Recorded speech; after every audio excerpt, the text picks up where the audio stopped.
hello, everyone. Thank you for tuning in. I am Jay Lee. This is Jay Lee's Corner. This is my review for 90 Day Fiance Happily Ever After. Happily Ever After. Okay, Season 4, Episode 7. I know it's a couple days late, but I told y'all I had some things going on. I had to spend some time with family and stuff like that. So I'm a little bit behind on stuff, but we playing catch up with all of the foolishness. If you have not done so already, please take a moment to subscribe to my channel and become a whole Jaybird. Jaybird! Dun dun dun dun dun dun and all that good shit.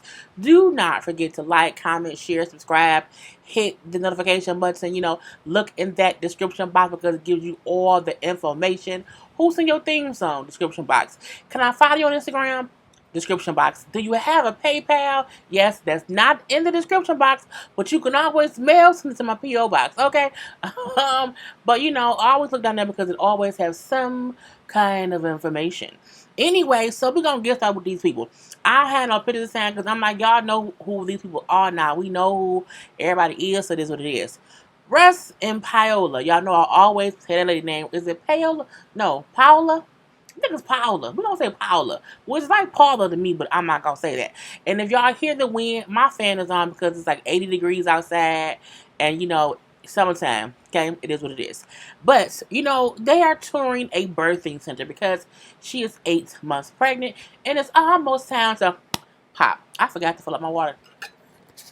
It's almost time to pop for her. And so yes, I put water from a jug into my cup. Okay? That is what we do around here. And I'm not going to cut this out. Y'all just had to watch me pour ice cold water.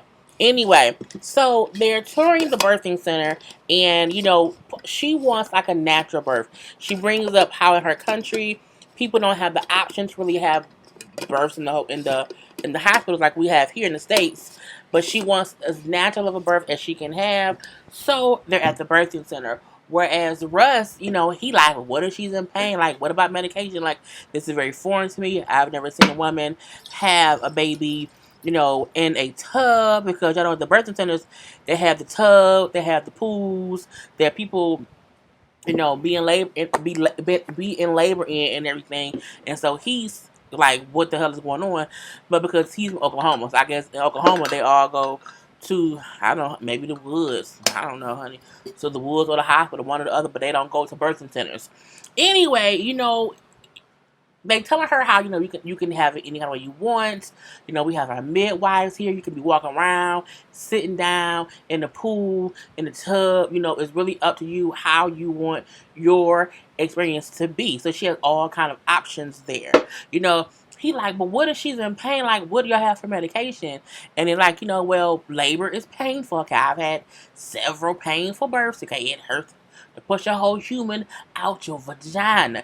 And even when we'll say, oh, it didn't hurt, you lying. You lying, because your girl don't lie. Anyway, so they say we can give her like nitrous oxide, which is just laughing gas. I'm like, is that safe for the baby? Can the baby have laughing gas? I know you get laughing gas when you go to like the dentist and they want to kind of calm you down a little bit. I'm like, well, I did not know they can give nitrous oxide, which is laughing gas, to pregnant women in labor. I had no idea. Anyway, he feel like because she had the miscarriage and because he feel like he was not really there for her when she had the miscarriage, he wants to be there for her in this birth, in this situation. He like, how can I support her if she's in so much pain? You know what I'm saying? And what I'm gonna do, I can't do nothing about it. I'm like, she gonna be in pain regardless. Even if she had pain meds, you still can't help her. You can't physically help her. And the lady said, like, the most you can do is be consistently supportive and, give her great words of encouragement. But that's the most you can do, whether she has, medication or not, okay? Because you can't take the pain away. You can't, bro. You can't. Sometimes it still hurts. Anyway, she brings up how, well, I had a miscarriage for this pregnancy, and so I'm not as happy as I should or could be. I still have thoughts about the baby I lost. and she's just still holding on to that loss. And I realized, I'm like, I wonder if they know that this is like their rainbow baby. The rainbow baby is the baby you have after an unfortunate miscarriage. And so I'm like, you can tell, what I'm saying, that she is still hoping to really have this baby. In the back of her head, it's like, I lost one, I don't want to lose another one, so I don't want to really be prepared for the kid in case the kid don't get here, and then I'm just so depressed, and more depressed than what I am, now, based on, my first miscarriage. So I like how the midwife suggests, you need to go write a letter, get your feelings out, write a letter to the baby you lost, and then do what the letter you want, like if you want to put it in a bottle, bury it, send it somewhere, read it out, whatever you want to do with a letter. But that's a way to deal with the emotion that you're feeling from losing that first child. And she was like, just from that conversation, I just feel at ease here. This is what I have been looking for. And I mean, it ain't nothing worse than losing a child and then getting pregnant again and not being fully excited because you're still scared that you may lose this child. And not only that, you're still grieving the death of the previous pregnancy. So, it's a hard thing all around. So she do go home and she do write a nice little letter to the baby. Now look, I fast forwarded through the letter because I ain't got time to be crying. Them her words of her deceased child, and may peace be with her and that baby and that man. And Russ come in, he read the letter out loud, and I'm like, fast forward. Nope. Play a little bit. Nope. Fast forward. He crying, she crying. I don't want to cry. I cried enough watching. When they see us, nope. Can't do it. Anyway, he brings up how because he's the man of the house, he feels like he has had to, be the strong one. You know what I'm saying, and not be all sad or whatever. But he like I have to hold it together. I think people have to realize when you grieving, if it's the grieving of a parent, a child, whoever, you can't hold that in all the time because when you hold it in, it will drive you crazy. Okay, and it can make you fearful. It can make you just different things. So I'm happy they both, in one way or the other, was able to express them feelings. Okay, next up, Tweedledee and Tweedledum, Nicole and Azan. Okay, look, Nicole is catfishing us. She is tricking us. Okay, it is a whole. I don't know. What's the man name who was on America's Most Wanted? Call him. Call the person we found him missing children because Azan is missing and we don't know where he at. I just feel like Nicole is tricking the world. The producers, okay, the executive producers, the cameramen, the police in her state, whoever the travel agent is who book her flights here and there. She tricking everybody, okay? She tricking everybody in the world, Craig. In the world, Craig. I really don't even know why Nicole is on this show. And you know what? The show stupidity. I just figured out it's the show stupidity. Because it's this girl ain't nothing left than that. Now she brings up I don't have no picture. She said she didn't dye her well no, she didn't say she did, but she dyed her hair purple. It doesn't look bad. And she's like, I want to look different when I see him, so I'm gonna try to lose some weight. So she out in the yard, working out, doing like yoga stuff or whatnot. I'm like, okay, girl, cool. So her brother is driving her to their mom's house because, as she said, her and her daughter don't want to overstay their welcome wherever they at because they don't have their own house. They always staying with somebody else. She said, so we don't like to stay in one house for too long. We, hop back and forth. I mean, you can't get your own house. I mean, she don't work. And I'm like, if you can't afford your... Look, can't nobody stay with me that keep buying tickets to go out of town. Like, you can't. If you can afford that, you can afford your own goddamn place. Because you get money from somewhere where you're getting it from. Get your own shit, homegirl. You got a whole little kid, too, but I digress. Anyway, the brother, like, you know what I'm saying? Look, she is being crazy. This whole thing with Azan, I just don't think it's going to go right. But she going to do what she wants to do. So, I'm like, it's just stupidity. So, at her mom's house, her mom like, how long you staying? Like, how long you going to be here? When you leaving? Oh, this is for a couple of weeks. I'm like, no, I need a date. Like the 15th, the 21st, 23rd. What date is you leaving?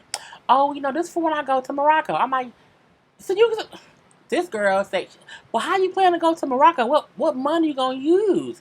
She said the money she gonna use the money that she got back from canceling the Grenada trip. Grenada or Grenada? I think it's Grenada.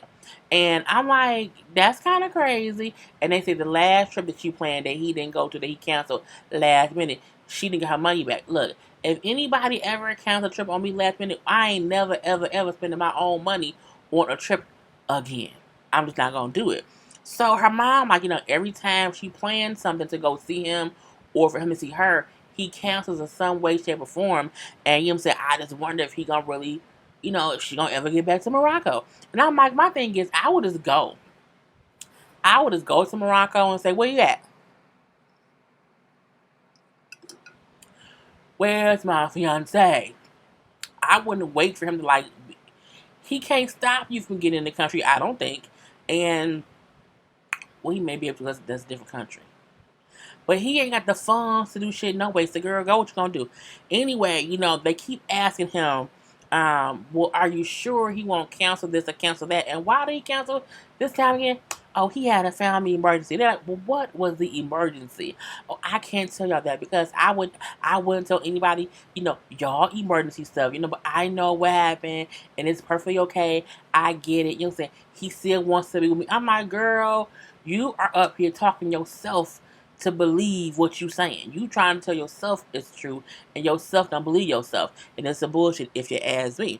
So the mom this is just crazy. Okay, this is, I can't believe that she wants to do this. Like, I don't think it's going to end good for her. And I feel like she going to keep doing this until the end of time. Okay, she going to follow him. She going to fight her last breath to be with Azan. Well, she going to die breathless. Okay, anyway, so her stepdad then gets there. And stepdad come in like, oh, we got company, huh? It's somebody else in the house. I'm like, oh, he rude. But you feel like, you hear because you making fucked up choices. You making fucked up choices, so that means I can kind of tease you about being here. And that's what he does. And, the mom was like, oh, she's only here for a couple of weeks, until she goes to Morocco. To go to Morocco. He ain't should go and shit. he was like, he was like, she'll be back in 6 weeks. She'll be back in 6 weeks and she won't be married. He's not going to marry her. You know what I'm saying? He is not going to marry you. He has no intention of getting married at all. And I'm like, Lord. And she's like, yes, he does. He wants to be with me. And they like, I don't know. Does he really? And so he brings up how some dude or somebody emailed the dad and said how they know of Azan over there in Morocco and how they laughing at Nicole over there and he doesn't really want to be with her. He had no plans on marrying her. Like she's a laughing stock of it, whatever. And he just there for the money. He just want the money. And I'm like, well, I mean, anybody know that? So my thing is, not to say that email isn't true, but anyone could have sent that over. Truth be told, it could have. But at the same time, that's the same thing everybody think. You know what I'm saying? And I'm not going to sit and talk about this. I'm not going to, because this is stupid. And she gets up and she walks out because she's upset at the truth. Even though that email may not be from someone who actually knows Azan, but if you keep trying to plan something, it's like a catfish. Okay, it's a catfish, but you know who he is, and he's a real person. But he's still catfishing you because he's still using you to get stuff, and he don't ever want to see you, girl. Girl, just moving from on. And then why can't y'all just support me? I don't care what anyone says. Online, everyone online has bad intentions. I'm going to be with him. I love him. He loves me. We're going to be together forever. Okay? He's my best friend. He's my best friend. Is what I can see her singing in her bathroom by herself. He's my best friend. And I'm like, girl, that man is playing you. But you know what I'm saying? I digress. Anyway, but I feel like you want your family to support you in this asinine idea and situation, but you don't even want Azan to support you to at least come see you. How you want more from your family than you want from the man you want to marry? Stupidity. And the step, they like, you know what I'm saying? As long as she keeps sending him money, he gonna be around. And the mama like, I think something's gonna give. I think something's gonna give. Like, it's gonna happen. And he like, I'm telling you, as long as she send him money, he gonna keep her on the hook and she gonna keep being dumb. And the crazy part is she's standing right there as they're saying it. And I'm looking like, and she looks so dumb, Diddy. I mean, she looked like she just stuck on through it and paused on dumb. And it's hard being a white woman with purple hair being stuck on through it and paused on dumb. You wanna know why? Because you don't have no reason to be stuck on through it and paused on dumb. There are plenty of people in the States who would treat you well or bad. You up and being treated bad from a person who don't even live near you. You can't even have sex with that man, girl. At least get played with somebody in the States. Okay, because if he play you in the States, you can go beat his ass if need be. You gotta take flights to get the ass in. And then even when you get to Morocco, you can't beat his ass because you might go to prison. The Moroccan prison. I don't think Moroccan prisons is fun. I just don't. You can beat his ass in the States and just do some like probation. Okay, and that's it. Okay, next up, we have Colt and Larissa. Colt and Larissa's story to me is entertaining, but at the same time it's not entertaining because we already know they getting divorced and it didn't work out. But it's still like, okay, this is the batshit craziness that went on behind all the scenes. So Larissa is still upset, okay, at Debbie. And why is she mad at Debbie? Because Debbie will not get rid of that damn slot machine. And they had a little bit of a conversation about it. And Debbie like, I ain't got time for the bullshit. No! And threw a whole fake arm down the stairs that, flew kind of past Larissa or whatnot. So, Debbie upstairs because she's like, I'm tired of this shit. And she upstairs. So Colt and Larissa downstairs having an argument. And Colt is like, I just wish you understand things. Colt, you're a pussy. I'm like, did she just call him pussy? Now, I know I called people that before too. I called Teddy C's pussy on Black Ink Crew. But when I was caught off guard, she was like, you pussy because you won't stay neutral or be on my side. And I'm like, you can't want him to be both. You can't just basically want him to not defend his mama. I'm his wife, and he should always be on my side, okay? No, and you can't be neutral because you're a pussy. And I'm like, girl. And he like, that's not nice, Larissa. You should respect me. That's not nice to call me name like that. And I'm like, girl, and he brings up how he can't always be just on her side. And how, he like, I know things here are not perfect or whatever, but we share a house.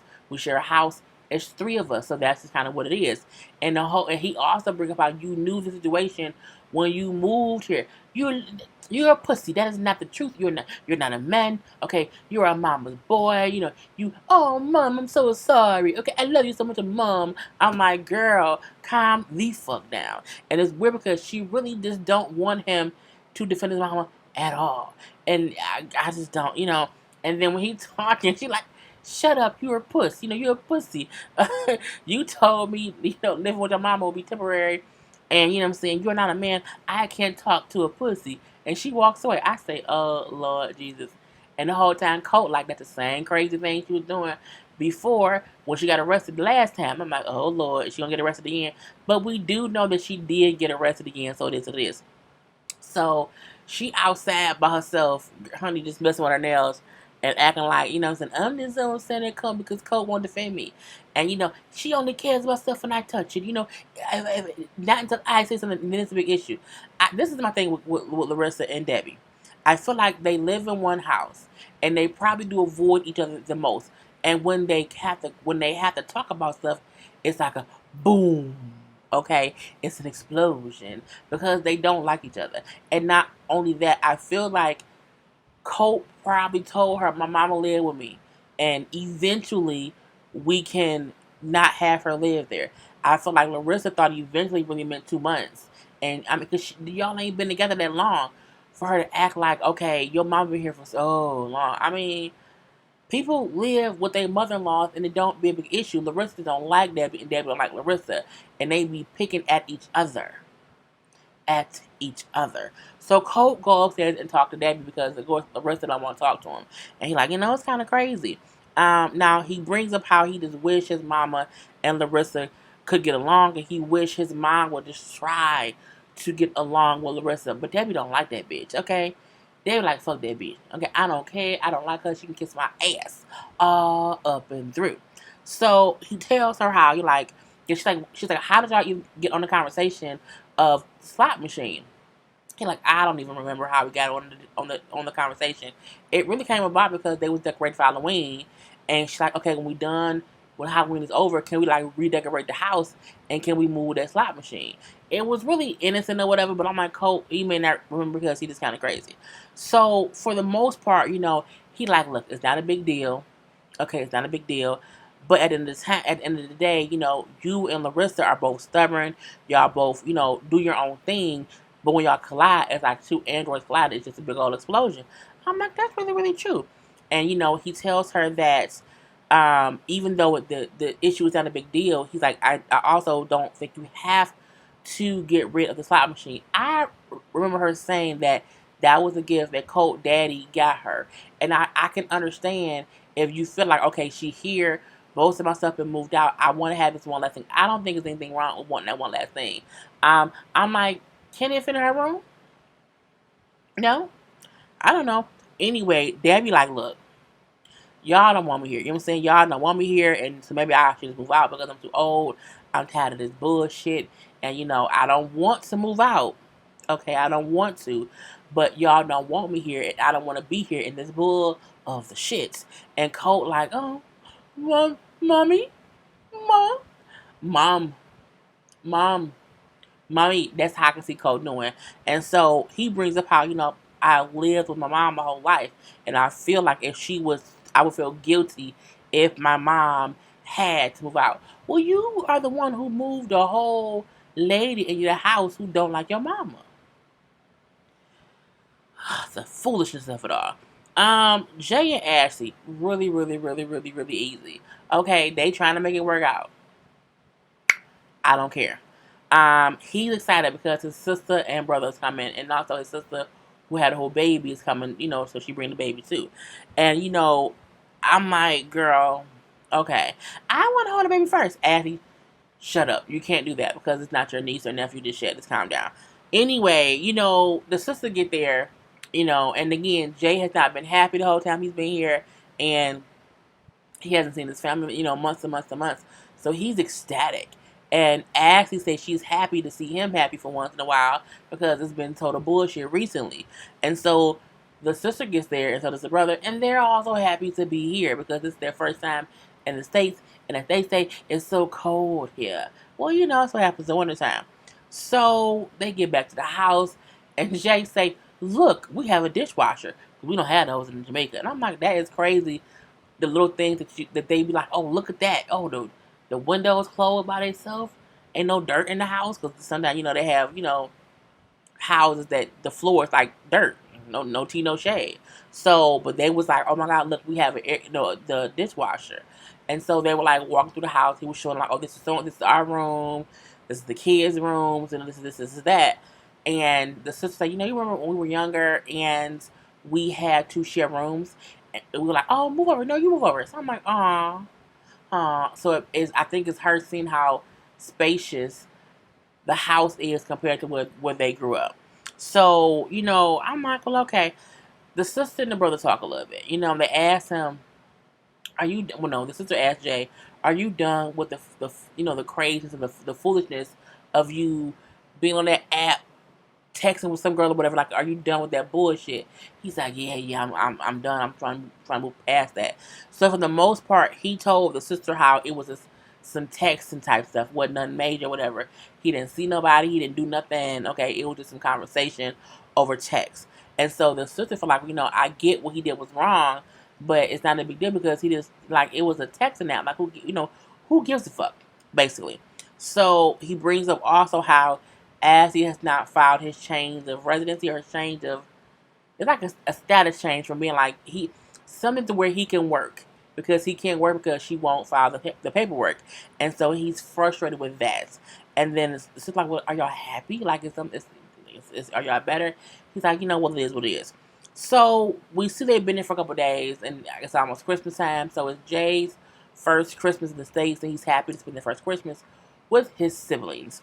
And they're going out to find a Christmas tree because in Jamaica they don't have Christmas trees. He's like, we have what we cut out like cardboard to make it the shape of a tree, but we don't have actual trees. So we just have flat trees for. I'm like, that's sad. Okay, let's say that. So they out there, they found a tree. Okay, oh, the tree is great. And well, JB, don't cut it this way, don't cut it that way. Well, you don't like this tree? I don't like that tree. I'm like, oh my god, it's starting, it's already starting.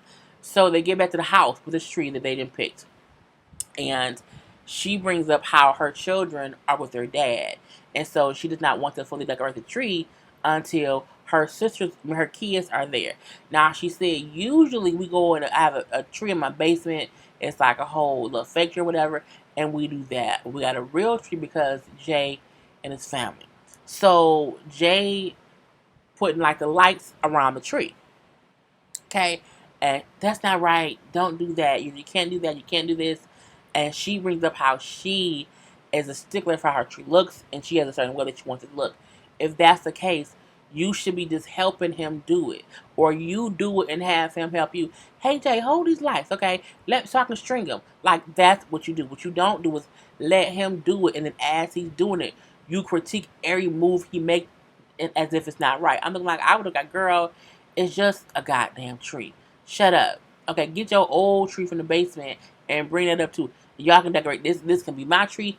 That one down in the basement can be y'all tree, but I'm not gonna say that. So the sisters say like, oh my god, they up here arguing over the damn tree decorations. It's kind of crazy. I just, they were different in Jamaica. They would like seem like they was in love then, not so much now. So we then see Jay's sister and Ash that kind of go out like a little girls' conversation with some drinks. And the sister again only thinks what Jay told her, which was me and this person talked via the Twitter app or not the Twitter, the Tinder app, or little texting, but nothing major. And then Ashley said, well, no, that's not true. It was more than that. Like they were talking sexual stuff. He invited her to the house, so it wasn't a quick little easy conversation. Like it was a continuing thing. And so the sisters were like, oh, well, I didn't know that. Like he didn't tell me all that extraness, which I'm sure he didn't because he a whole goddamn kid. So the sister does say, though, people make mistakes. People make mistakes and you have to forgive them and move on from it. Forgive them and forget. Now, I don't think anybody should forgive and forget, but you can forgive and move the fuck on. And so at this point in time, you got Ashley crying waterless tears. Man, I'm like, why is she wiping her skin? Ain't not near drop of water. Her face was a desert. Okay, a whole Sahara desert. Okay, pyramids and all. Just dust flying about. I'm like, girl, ain't not near tear. Not near tear. Those are waterless tears. Keep the girl. No, he makes me feel like I'm not good enough.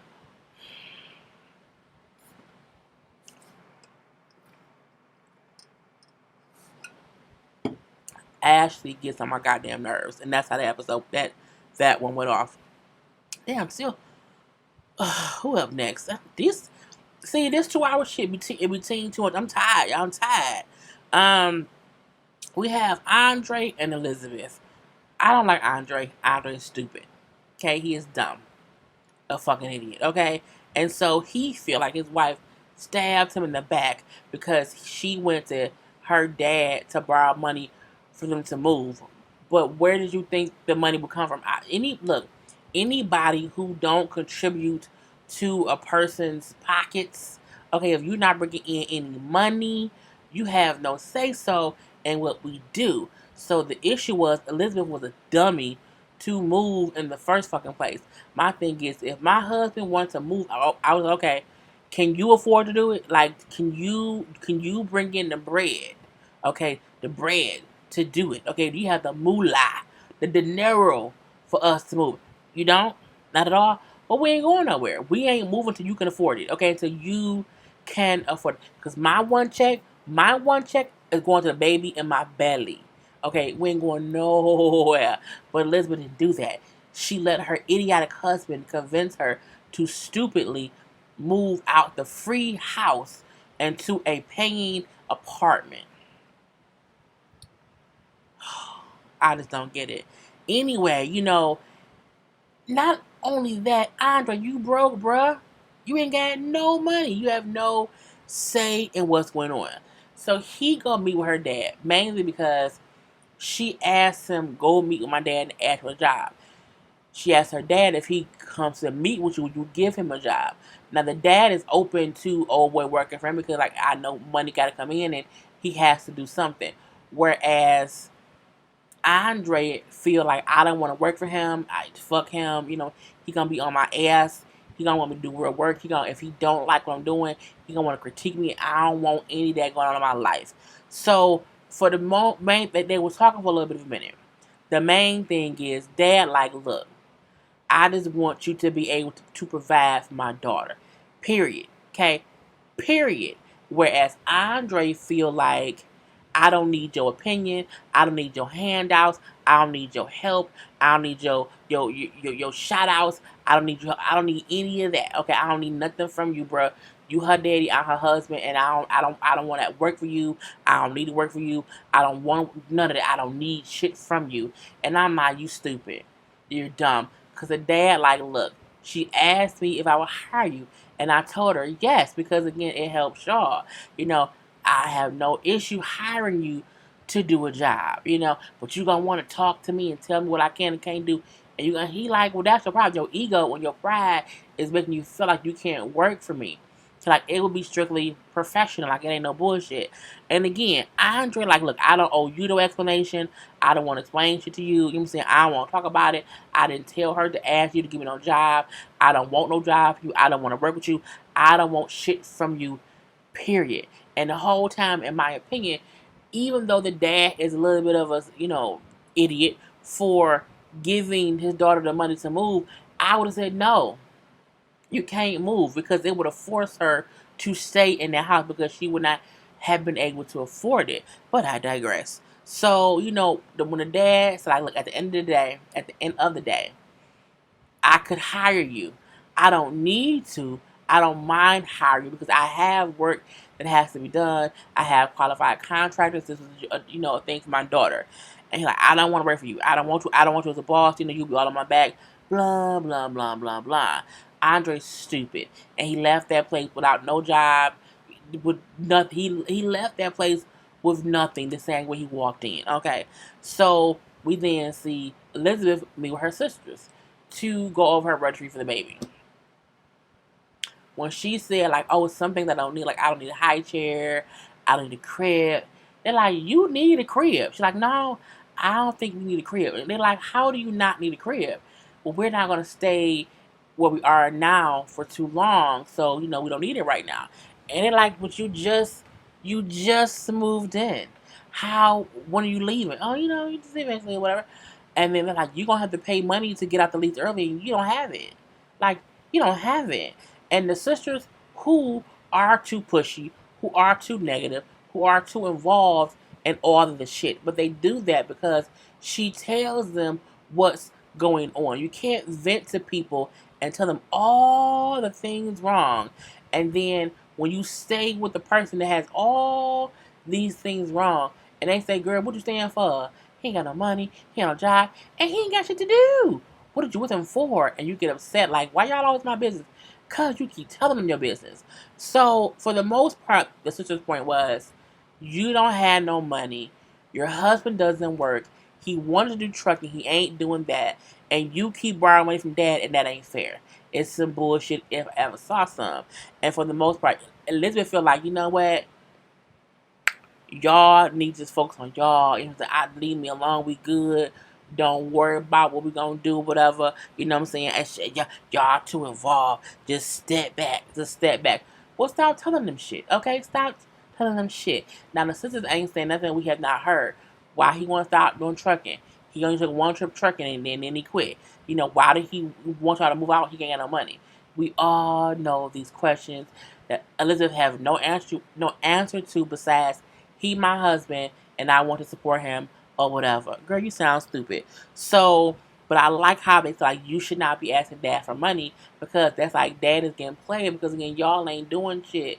Like your husband don't even want to work, girl. He been for this long and he ain't doing nothing and he don't want to do anything unless it's on his own accord. That's not how marriage and babies work. So she gets upset and she leaves. And then Andre picks her up. Now in the car, I can't believe this. They were acting so crazy. Saying how, I was in there having to defend you. I didn't go there for that. Like it was bullshit, bullshit, bullshit. And then, they keep giving me advice that I don't need and saying this and saying that. and it's bullshit, bullshit, bullshit. And so he then say, fuck them, we're not gonna talk about them, we don't owe them no explanation, it doesn't matter. Oh my god, they're texting me. Oh, why are they texting me all this stuff about you? I'm like, see, that's your problem. You keep talking to people and telling people what's going on, and they don't want to hear it. Or when you tell them something, you don't like how they react to it. Your sisters know your bullshit ass life, and they react to your negative ass husband. Your negative ass husband hear that your sisters, who are nosy as hell, is responding to you, and they feel like, oh well, they too fucking nosy because Elizabeth keeps talking to everybody, okay, to everybody. And when she tell him, I was in there defending you, and I wish I did not have to, and he like, I don't want anybody. I'm not gonna explain myself to anybody. I'm like, he on some bullshit. So at this point in time, the sisters are texting her back, and she's in her phone. He like, don't text them. Don't respond to nobody. Put your phone down. I'm like, who you think you talking to, bro? I'm a grown ass woman. And they's like, well, I can't just ignore them. I'm not gonna let them just keep talking shit. And she was trying to text back. He snatched the phone out of her hand, and at first I thought he knocked it out of her hand because he was like boom, and I thought he knocked it out. He snatched it and held it and would not give it back. Give me my phone. I'm like, oh, was she cheating? Was that a man? Cause she got real out of cheated and he got my phone and I'm like, and it's some bullshit. And so for her, give me my phone back, don't do that. And he was very, very aggressive. I'll say that. I would not have it let me out of this car. Okay. Fuck you. I gotta go. And so at this point in time, she's pissed, saying how that was a side of him that I've never seen before. Because he was yelling and fussing, snatched the phone from her hand, would not get back. Listen, when I tell you stuff, listen to me. You don't listen to me. I'm like, bruh, you're so controlling. I can't believe this. Girl, you're having a whole baby in a mess. That is a mess. Because daddy ain't got no job and mama is indecisive. And I mean, it's just a whole fucking mess. It's a whole mess. Oh my god, my mouth is so dry.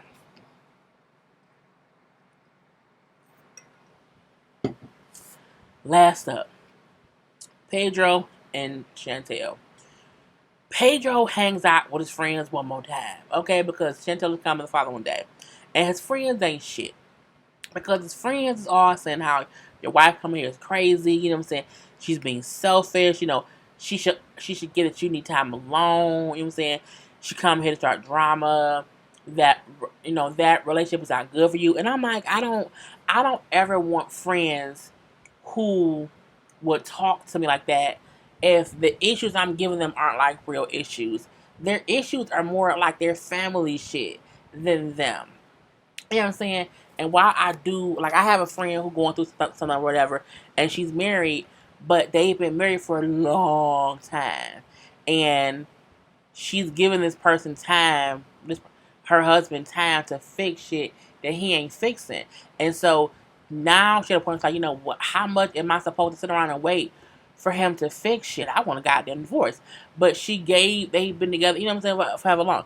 But I feel like with these two, their issues aren't with each other. Their issue is how he feel, his mom and sister feel, and how she feels, her family feels. But again, it's all about how they feel about the other ones. You know what I'm saying? That's stupid. Okay, that is very, very, very, very, very fucking stupid. I feel like a married couple issue should never be that of their families. Okay, my friend, the issues is within them too. And so if she wants a divorce, that's her choice because of her husband. The shit ain't working out and they've been trying, girl, no. But I'm not just stupid bullshit because his friend like she ain't good for you. I'm like, how do y'all know? And if I was your woman, your woman, if I was your woman or your wife should understand how you need your alone time. I'm like, alone time, bitch. Go to the bathroom. That's your alone time. You look, you don't leave the country for a long time if you my goddamn husband. Okay, not today. Not today, goddamn it. Anyway, Chantel gets to the Dominican Republic. And for the main reason she's there is because she's like, I feel like I have to fight for my marriage. And this may be the last time I may be able to fight for my marriage. So Pedro, like, I'm just so disappointed that she coming. But I want her to know I love her. I'm looking like, if that ain't the goddamn most confusing ass shit I've ever heard, I'm disappointed that my wife came to see me in the Dominican Republic, but I want her to know I love her. And he had flowers and a balloon, but he looked like he hate her. I'm like, you can't I'm like, this is the most confusing shit. I was so confused. You know what I'm saying? And she go, oh, thanks for bringing me. I'm so surprised you were here. You better take me to a hotel and not your mom's house. I'm like, God, you just got here, Chantel. Shut up. That's why he there, because you keep fucking with him. Anyway, at the hotel, because he said, no, you're going to the hotel, not my mom's house. He said, look, my mama want to talk. My mama want to talk to you. She want to meet you. Like, she wants to meet up with you. And at first, she's like, what? This is some bullshit. But she then says, you know what? Out of respect for you, Pedro, I will go talk to your mother. Okay? Now, at the mama house, the mama said how she feels like Chantel family kind of teamed up or ganged up on her kids, and Chantel never apologized for her family's actions when they were all in the States. Chantel was smart. Chantel said, I requested a translator because his mom, always talked really, really fast in Spanish, knowing I can't really understand it in how they speak it when it's so quick.